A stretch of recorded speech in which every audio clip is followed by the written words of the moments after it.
sama guy, it's your boy Rinsey, aka Maze, aka MC Mafe. What's good? Mafe gang me. Yo man, hip hop feeling, hip hop feeling. This is the best broadcasting city where you can find real hip hop artists. Boom! Comme nous comme Big That X waxee. Yo. Fallait passer, tu vois, defoon nañu réaction ci Blame Pro Top 1 Lighter, tu vois, boy bu tàng mu koy waxee carrément boy bu ndaw rappeur bu mag Rof Tango ñu découvrir ko ensemble son bu show xam nga mu woon hip hop feeling. Faut savoir qu'actuellement mu ngi en finale moo ko ma main Jazz Kana aka Bour Sine fa mag. Yo Jazz Kana bizarrement en fait amoon ay gars yu bëri yu ma doon wax carrément del réagir ci Jazz Kana naa réagir ci ay son mais bon après équipe bi ñu doon planifier. Après jot ñu réagir quoi donc bii da nekk première fois ñuy réagir ci moom donc yow Blame Pro duñ ci waxaat je pense que pour ñi nga xam te ne xamuñu Blame Pro naa leen def vidéo bi fii nii wala fii nii comme ça ngeen dem xool ko découvrir ko tu vois il est de Mbour jaar na ay compétition yu bëri ay saay foog naa jëloon na aussi le nouveau son bu Vibe Radio organisé woon Jazz Kane aussi tu vois from Fatick sama gars yi mon compétition je pense est-ce que moom moo jëloon aussi je pense édition bu mujj bu rap class compétition bu waa DTV organisé donc aussi moom aussi jaar na saay fa yu bëri tu vois du ko bees ci game bi man j'ai vu un clip boo xam te ne moom la woon Mos Golden ak Ada Cannibal clip bu tàng tu vois le gars yi s'est rappelé donc gars yi ñoom ñaar ñu ngi en finale ñu ngi en finale donc actuellement finale bi normalement je pense ñu ngi wax le 12 juin la suma jumul le 12 juin la suma jumul donc actuellement dañu gën a benn clip boo xam te ne genre teaser la quoi tu vois genre annonce la quoi ci final donc tey clip boobu la ñuy xool sama gars yi Jazz Kane fit Blame Pro ñu xool lu muy joxe benn instant yow ak lan aussi je pense que ñoom ñaar biir hip hop film dayoon nañu 2 fois déjà première fois en fait ci benn interview bu Malick Ndoye defoon bu Sénégal dinaa def lien bi ci description bi comme ça bu fekkee dafa am ñu comme dañ ko bëgg a seetaan mun ngeen dem xam nga xool description bi aussi quoi. Donc daje nañ 2 fois première fois bi su ma juum dañoo nul nee na deuxième fois bi foog naa Blame Pro moo gagné woon Jazz Kane donc bu ñu dajee final mooy doon 3e fois ñuy daje. Yo donc sama gars yi amul xaaran sans plus tarder nañu xool clip bi def suñu réaction joxe suñu impression so let's go. Hey comme d'habitude léegi balaa ñuy commencer foog ñu dugg ci xam nga clip original bi like ko. Bu ñu mënee suñu commenter jox gars yi doole quoi donc on va déjà commencer par ça comme ça ñu like son bi xam nga mën a commenter aussi quoi sama gars yi baa mu copier flamme yi rek def ko ci je sais que dina dóob parce que ma équipe ñoom toujours dañuy xool clip yi balaa ñu may recommander bu ñu mënee dóob na rek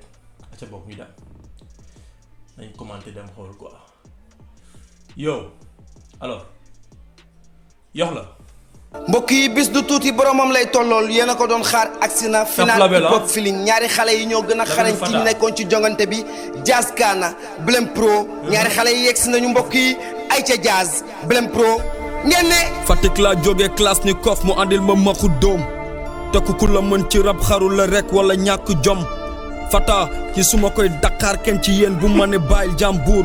bu dee ko fokk mu doon sa esclave am naa kilo boy bu ndaw rappeur bu mag ku fi Dakar rap gars yi ni Blame Pro yor na baar yi mun dekk Tupac avenir bi la tey la ci micro sama gaale laay dewee nu waxu mag du ma fanaan àll guddi mbuur del mborxo ba wala ngi sama wet lu may ragal su may yore fitu buur tey doo roof dina mel ni sagal di indisposé régler sa problème ci kaw bit beeg rim yu indisposé bro hey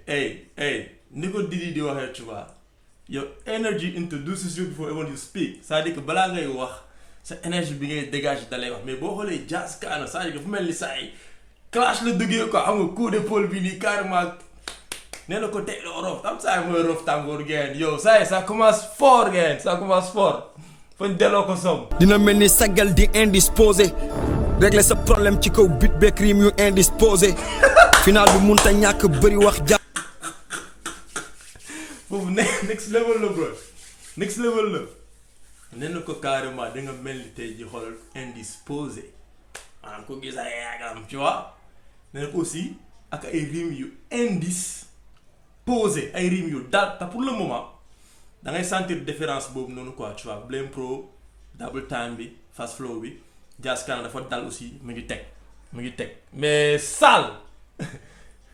régler sa problème fitu buur tey doo roof dina mel ni sagal di indisposé régler sa problème ci kaw bit beeg rim yu indisposé final bi munta ñàkk bëri wax jaaza ko seq ak astu lawbe même bul sax sonn kii naa ko daqaaree Mbour Fatick ba jawbe di ko deema ngemb ni ma bele bur maya dara demal jëli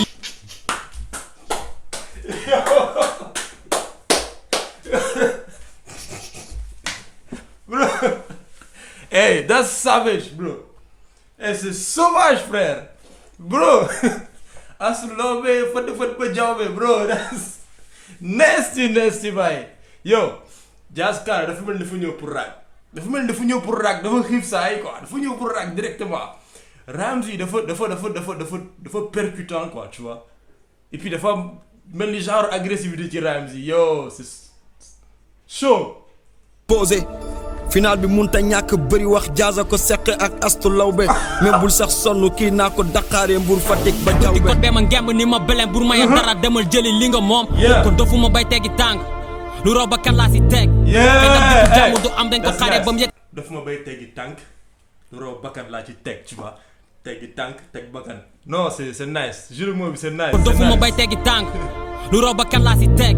fay ndam dikkul jàmm du am dañ ko xaaree ba mu yegg si fi booyal muy gën a tàkk dafa seddoon ma rof ci tàngoor rappeur yi doon dëmm lu yëpp laa fee di sàlla mes propres sons bugguloo ma gis yaay traître con trône bi moom naa ci teg sama tàkk wax ko sa gars yi ma doon jéem a xoo da nga bëggoon ma baan moo tax si woo munoo dara ci bii don te ku ma taxu nga sa faal nangu sa kub nangu boy est-ce que da nga dégg loolu noonu gars yi yéen a ngi koy dégg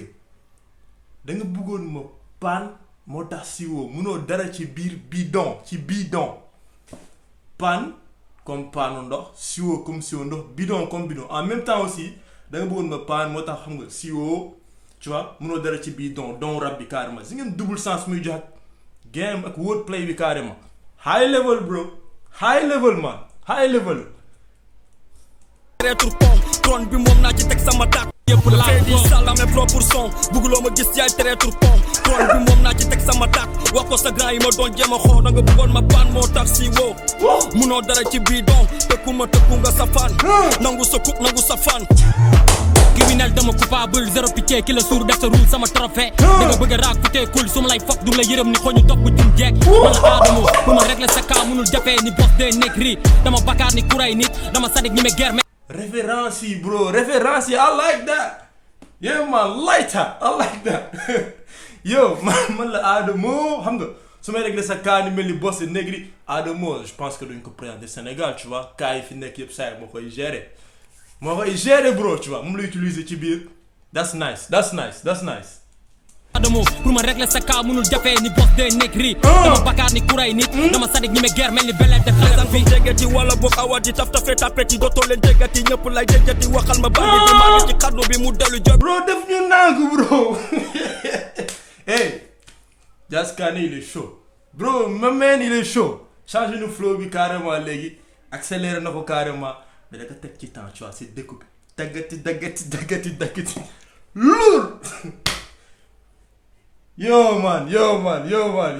fañ delloo ko sow de négri dama bakkaar ni kuray nit dama sadik ñi me guerre mel ni beleen de xale fi déggati wala boog awadi taf tafe tapeti dootoo leen déggati ñëpp lay déggati waxal ma bandi bi maa ngi ci xaddu bi mu dellu jobi ji wax rek mais duma la ko baal di ko rëccu saay bu ñu dajee même boo yéegee dama lay wàccee toogat sa kaw di fecc gintee pan si nga doo adversaire bu tanga jege sil fair play ma may la topp zéro def beleen toujours gañ boo tegoon dis de guerre taxul adversaire bu tanga jege sil fair play ma may la topp zéro def beleen toujours gañ boo tegoon dis de guerre taxul ñu mat nit mu ñu bokk maa ngi ci game au niveau ni toog ci ko yëgal bari ni korop top du catégorie bu ñu rendi gori catégorie alla boni baket dina bori fekki nañu top bro boy fan lañ jóge man bro Blame en fait d'intéressant tu vois même ak double time bi nii Ramzy day ñëw cadence day am rythme bi mu ngi ci carrément te lyrics yi dafay am sens en même temps moom mooy côté bi gën a tar en fait ci double time parce que double time booy bind parfois da ngay obligé génne ay lettres nii mais moo tax ay ñoom Busta Rhymes ak ay Eminem gars yi lañ ci xam parce que ñoom seen flow dafa gaaw ba pare li ñuy wax day am sens te Blame Pro dafa am avantage boobu noonu carrément quoi tu vois c'est bien exploité boo tegoon di stade guerre taxul ñu match nul mu ñu bokk maa ngi ci game au niveau ni toog si ko yëgal bari ni korop top du catégorie bu ñu rendi gori catégorie àlla boni bakket dina boori fekki nañu top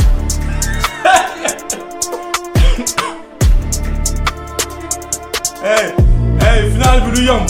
c'est fini ou pas waaw ñu ngi ci digg bi yo final bi du yomb bro. mbokk yi ñaari xale yi dégg ngeen leen li nu wax neex na li nu wax tàng na seen yaram tàng na de waaye noppeeguñu ak yéen. xam ngeen nan la ñuy def dañuy ànd ak ñoom ñu xool leneen classique. switch ah switch.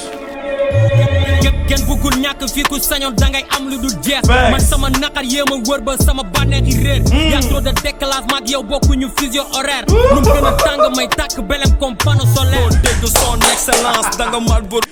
yow waa bokkuñu décalage fusion horaire lu muy gën a tàng may gën a booy belem comme nu mu ko waxee comme panneau solaire bro.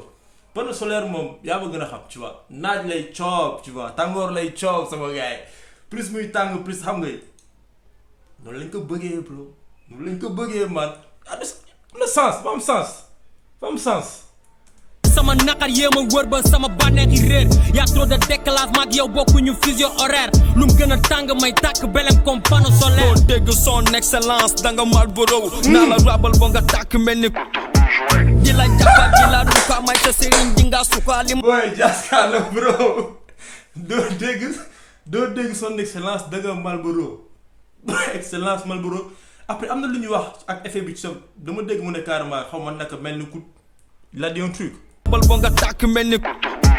di la jàppal excellence danga Marlboro naa la rabal ba nga tàkk mel ni di la jàpp. naa la rabal ba nga tàkk mel ni ku tux 10 juin tu vois lépp ci smoking sama gars yi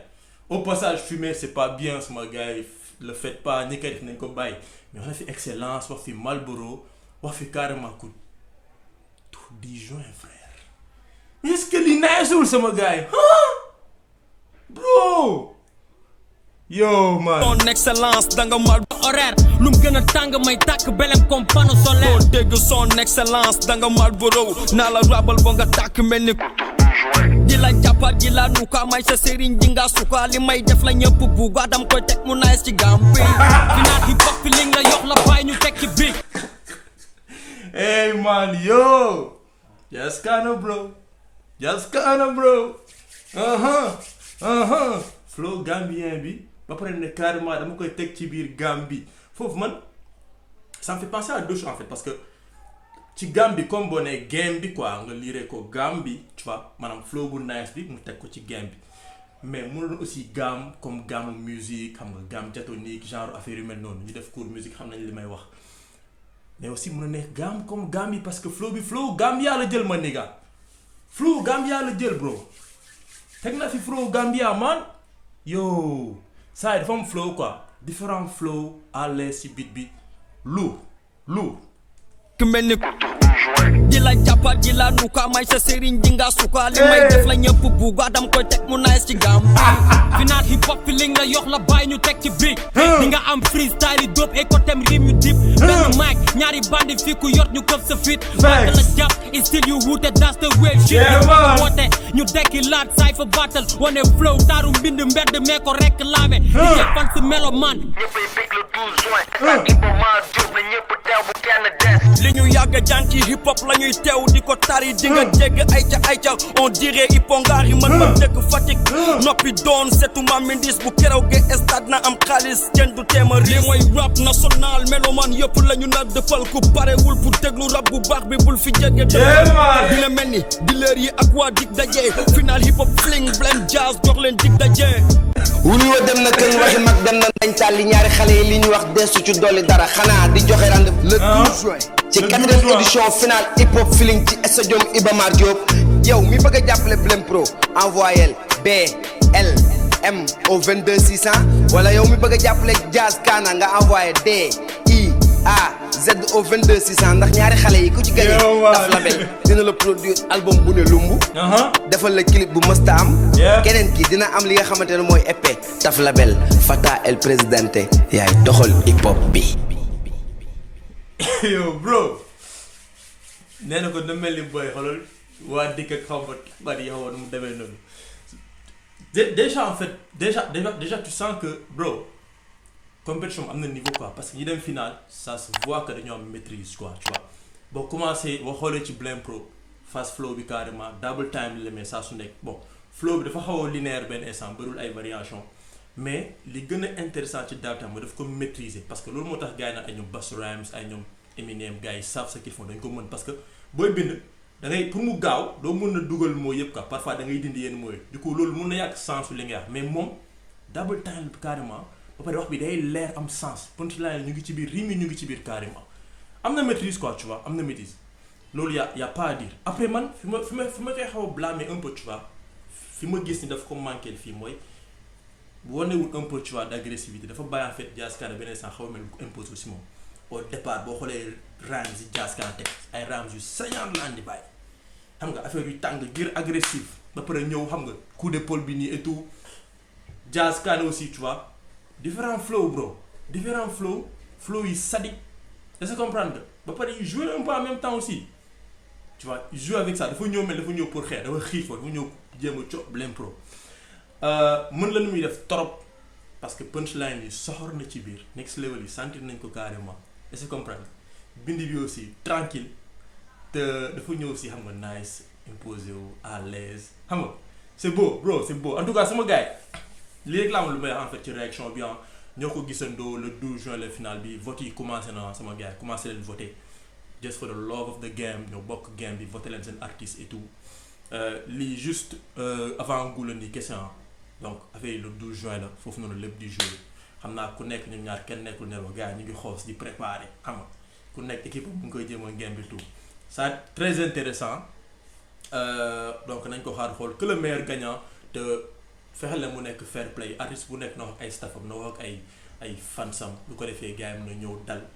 ñu neexal ko après affaire bi jeex quoi tu vois game la fair play la après mu jeex tàkk sama gars yi lii rek la woon ci réaction bi chapeau à équipe bu Fata ñi nekk ñëpp ci ginnaaw ci émission bi c'est très nice c'est très noble ñi nga xam te ne d'accord ci lu ma wax daf leen pouce bas ngeen commenter ñu xam seen avis aussi ñi bees ci chaîne bi abonné wu leen on fait des réactions on fait beaucoup de choses en même temps ñi nga xam te ne gars yi maa fait gang bi la vous nous supportez like leen ngeen partage vidéo ci réseau yëpp tu vois ou pas Instagram Twitter bu leen neexee Facebook whatever xam nga gang bi gën a yaatu en tout cas sama gars yi lii rek la woon donc en attendant restez en paix.